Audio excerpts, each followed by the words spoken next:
حدیث سناتا ہوں. قیامت کے دن اللہ تعالیٰ فرمائیں گے یابن آدم مرضت فلم تعدنی، میرے بندے میں بیمار تھا تو نے میرا حال ہی نہ پوچھا. وہ کہے گا یا اللہ کیف اعودک وانت رب العالمین، یا اللہ تیرا حال، تو بے عیب، تیرا حال پوچھنے کا کیا مطلب ہے؟ تو اللہ تعالیٰ فرمائیں گے تو یہ پتہ تو چلا تھا نا میرا وہ ایک بندہ بیمار ہے، وہ ایک بندہ مسلم ہے، مشرک ہے، متقی ہے، فاسق و فاجر ہے، اچھا ہے، برا ہے، ایک بندہ. وہ ہندو بھی ہو سکتا ہے، مسلمان بھی ہو سکتا ہے، وہ دہریہ بھی ہو سکتا ہے، وہ رشوت خور بھی ہو سکتا ہے، وہ شرابی بھی ہو سکتا ہے، نمازی متقی بھی ہو سکتا ہے.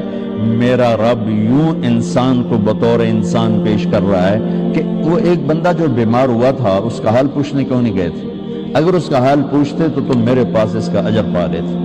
اور ایسا تھا جیسے تو نے میرا حال پوچھا. تو جب ایک مریض کے حال پوچھنے پر اللہ یوں فرمائے گا قیامت کے دن تو کسی کا علاج کرنے پر کیا ہوگا؟ یا ابن آدم استطعمتک فلم تطعمنی، اور میں نے تم سے روٹی مانگی تو نے روٹی نہ کھلائی.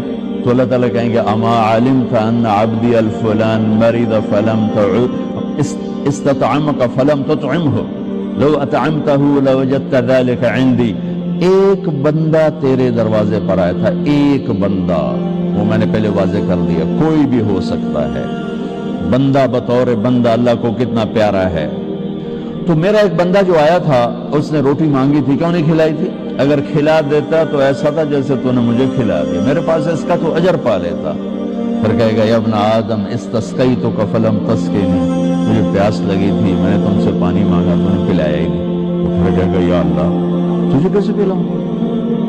ساری دنیا کو پلانے والا، بے عیب، حاجات سے پاک. تو اللہ تعالیٰ کہے گا اما علمت ان عبدی الفلان استسقاک فلم تسقہ، تجھے پتہ نہیں میرے ایک بندے نے تجھ سے پانی مانگا تھا تو نے نہیں پلایا، اگر تو اسے پانی پلا دیتا تو ایسا تھا جیسے مجھے پلا دیا. اتنی بڑی قیمت ہے انسان بطور انسان اللہ کی بارگاہ. یہودی کا جنازہ گزرا، میرے نبی کھڑے ہو گئے کہ یا رسول یہودی ہے، کہ یہودی ہے، انسان ہے. اس کے جنازے، یہودی کے جنازے کے احترام میں کھڑے ہو گئے. ایک یہودی بچہ آپ کی مجلس میں کبھی آتا تھا، کچھ دن سے آیا نہیں. آپ نے پوچھا وہ بچہ نہیں آ رہا، کہا جی وہ بیمار ہے، کہا چلو اس کا حال پوچھیں. یہودی حال پوچھنے کے دن 7 میل بنو قریظہ خبا سے ادھر رہتے تھے، اس طرف 7 میل کا فاصلہ تھا. میرے نبی پیدل گئے اس بچے کا حال پوچھنے. انسان کی قیمت بطور انسان، انسان کی قدر بطور انسان.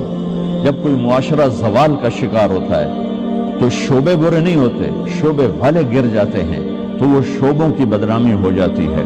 اصل زوال تو انسان پر آتا ہے، اس کی صفات پر آتا ہے، تو پھر ہر چیز گرتے چلی جاتی ہے، گرتے چلی جاتی ہے.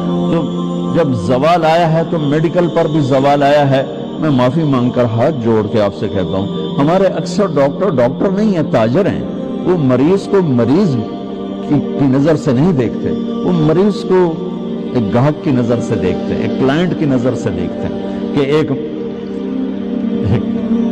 گاہک آ گیا ہے، ایک گاہک آ گیا ہے. وکیل کے پاس کو جب مظلوم چل کے آتا ہے تو وہ اسے مظلوم نظر نہیں آتا، وہ اسے نظر آتا ہے میرا گاہک آ گیا ہے. یہ زوال ہے.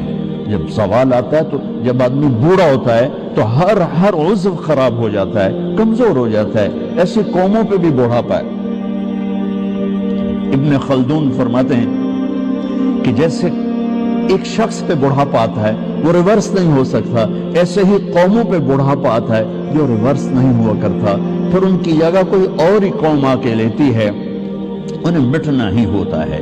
تو جب زوال آیا ہے تو ہر شعبہ وہ عجیب و غریب حالات کا شکار ہو چکا ہے. اور اس کا یہ حل ہے کہ ہم اپنے نبی سے جڑ جائیں. آپ اچھا کر رہے ہیں جو ایک کانفرنس رکھ رہے ہیں کہ لوٹ پیچھے کی طرف اے گردش ایام. تو آپ کو یا مجھے یا ہر شعبے والے کو راہبری ملے گی جناب رسول اللہ صلی اللہ علیہ وسلم کی زندگی سے، سیرت سے.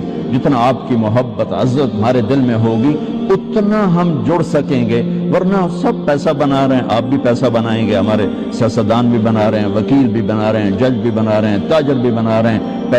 پیسے کی آمد ہونی چاہیے، جھوٹ سے آئے، حرام سے آئے، حلال سے آئے، رشوت سے آئے، چوری سے آئے، ڈاکے سے آئے، منشیات بیچ کر آئے، ڈرگز بیچ کر آئے، پیسہ آنا چاہیے۔ یہ ان قوموں میں ہوتا ہے جو زوال کا شکار ہو جاتی۔ تو ادھر ادھر کی نہ بات کر، یہ بتا کہ قافلہ کیوں لٹا، مجھے رہزنوں سے گلا نہیں، تیری رہبری کا سوال ہے۔